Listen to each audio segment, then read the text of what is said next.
Hi అండి. Cut work hand stitching చూద్దామండి. Hand ఎంత పొడుగుంటే అంత పొడుగున్న క్యాన్వాస్ తీసుకున్నానండి. ఒక పావు ఇంచు వదిలేసి ఒక లైన్ గీసానండి. తర్వాత ఒక 1 ఇంచ్ గ్యాప్ తోటి ఇంకొక లైన్ గీసానండి. మనం సైడ్ బార్ కుట్లేస్తాం కదా, అటు 1½ ఇంచ్ ఇటు 1½ ఇంచ్ వదులుకోవాలండి. తర్వాత మనం ఒక బాటిల్ మూత తీసుకొని ఈ కర్వ్స్ గీసుకోవాలండి. మన ఇష్టం అండి. కర్వ్స్ పెద్దగా కావాలంటే 1 ఇంచ్ పెట్టుకోవాలి, కొంచెం చిన్నగా కావాలంటే 3/4 ఇంచ్ సరిపోతుందండి.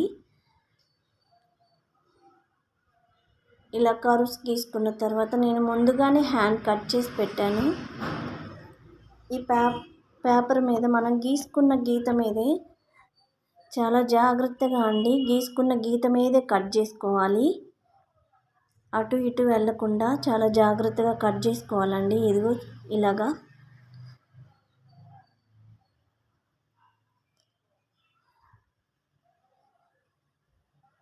ఓకే అండి. ఇప్పుడు మనం కట్ చేసుకున్న లైనింగ్ పార్ట్ మీద ఈ క్యాన్వాస్ పేపర్ని పెట్టుకొని అటు ఇటు కదలకుండా ఒక స్టిచ్ వేసుకుందామండి. ఒక స్టిచ్ వేస్తే అది అటు ఇటు కదలకుండా ఉంటుందండి మనం మెయిన్ పార్ట్ మీద కుట్టేటప్పుడు.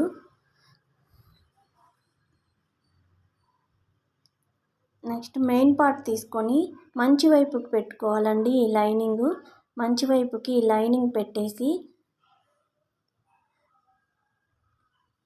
అటు లైనింగ్ అనేది జరగకుండా పిన్స్ పెట్టుకుందాం. ఇక్కడ ఎక్స్ట్రా క్లాత్ ఉంటే కట్ చేశానండి.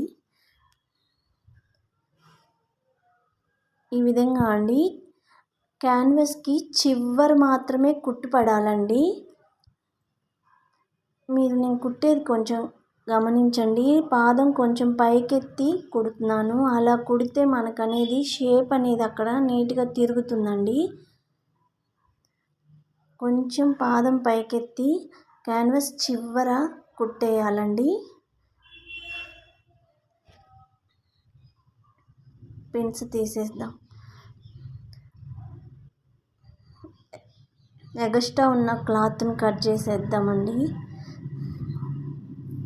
ఒక్క పావు ఇంచ్ ఖర్చు మాత్రం ఉంచుకొని మిగతా ఎక్స్ట్రా క్లాత్ అంతా కట్ చేసేయాలండి.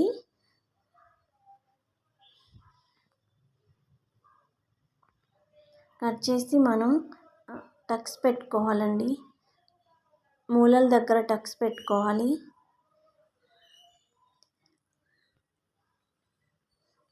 తర్వాత తిరగదిప్పేసుకోవడమేనండి. తిరగదిప్పి చివరికి ఒక స్టిచ్ వేసుకోవాలండి కట్ వర్క్ మీద.